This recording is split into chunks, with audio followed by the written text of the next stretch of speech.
Welcome back. Normally we would do this in class, but I've decided to do this as your distance learning assignment for the day.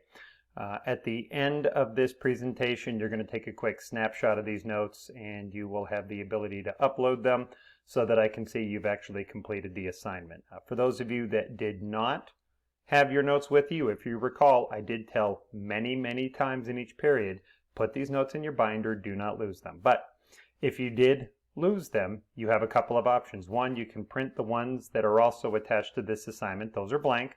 You will have to fill them out and provide the evidence of that. Or two, you can come into my class either before school through arrangement, after school through arrangement, or just talk to me and arrange to come in at lunch, and you'll need to copy down those notes and show me it. The only way I'm going to mark you as being present for today's activity is if you show me your notes.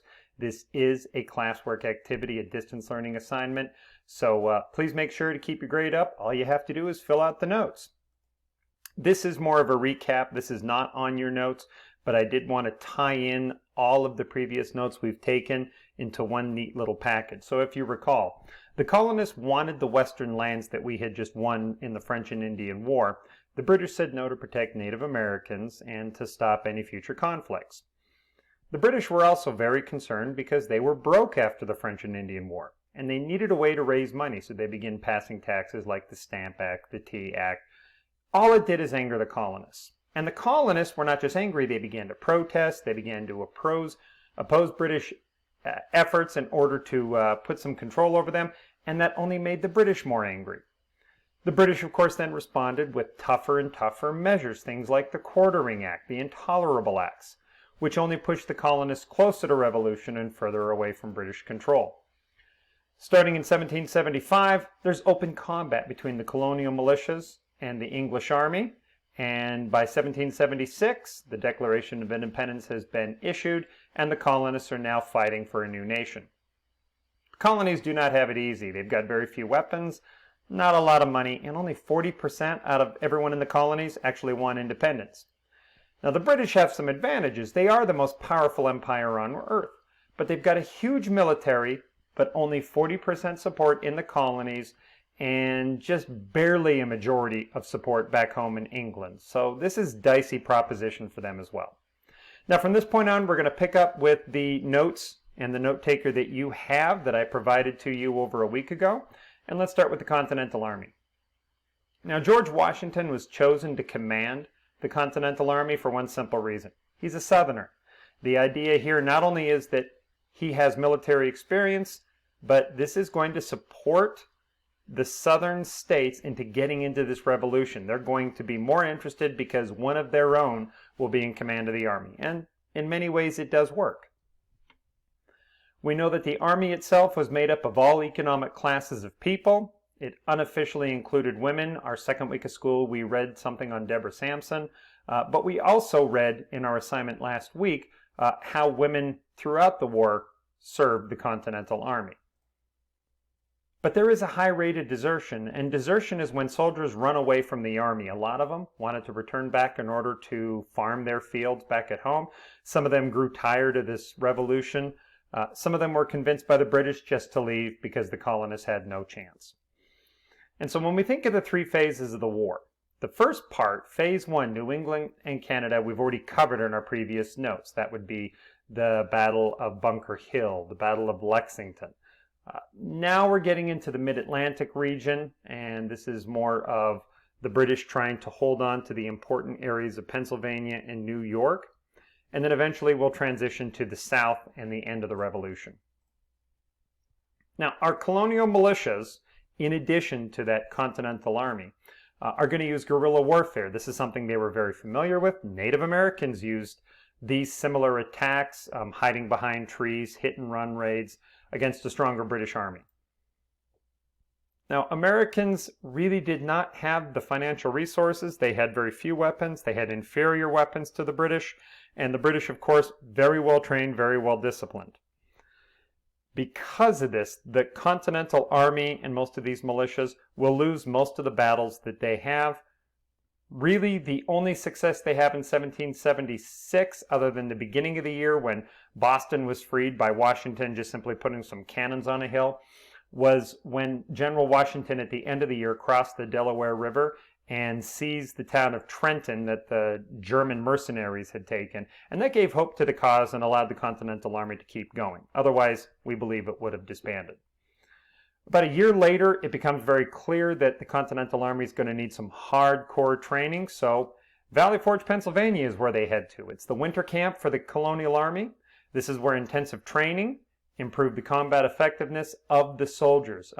Baron von Steuben, and I'll be giving you some stories about him in class at some point, a very colorful man, comes from the Prussian army and does a fantastic job training the American army. One of the true heroes, an immigrant who, to quote the Alexander Hamilton play, got the job done.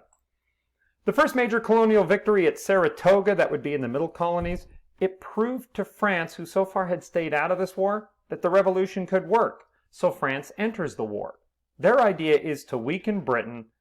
It becomes a world war at this point. Now Britain has a number of fronts that they have to consider, not only in the colonies, but in Europe and on the seas.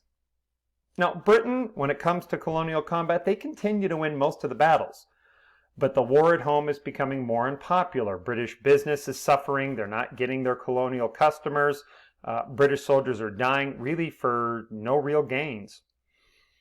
And finally, we come to the 1780s. And although the British had no success in New England, they've had no success in the Middle Colonies, their idea is, let's try to win the war in the South. So, under General Cornwallis, the idea is that they will go into those southern colonies, secure a foothold for the British among loyalists.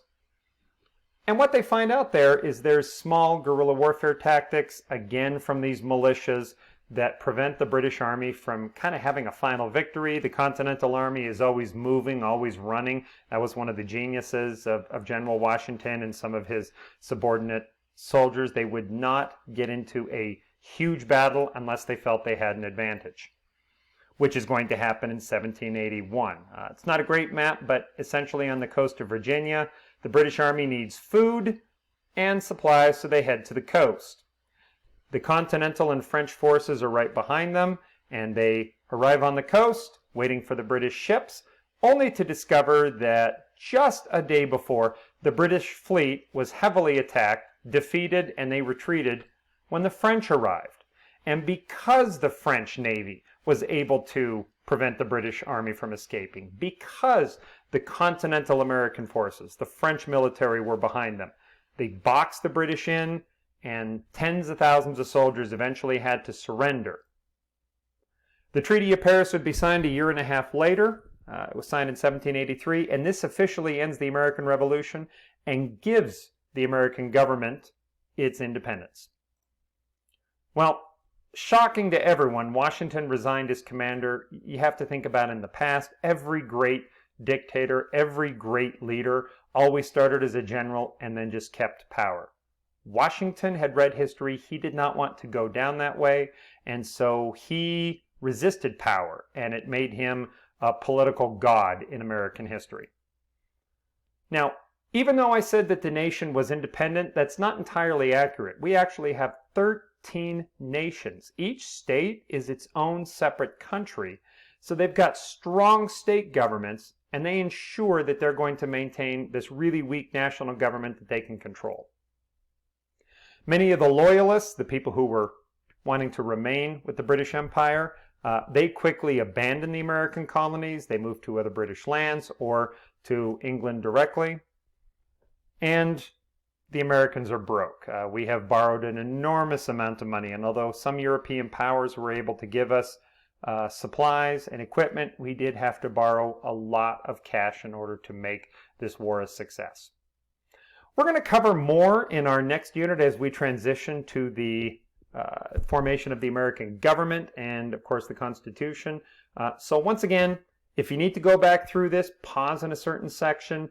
Make sure you get these notes, because in a week, we're going to be taking a test. I'll go more into that in class on during this week, just to kind of make sure that you're aware. You will be able to use one note card, 3" by 5". You can use both sides.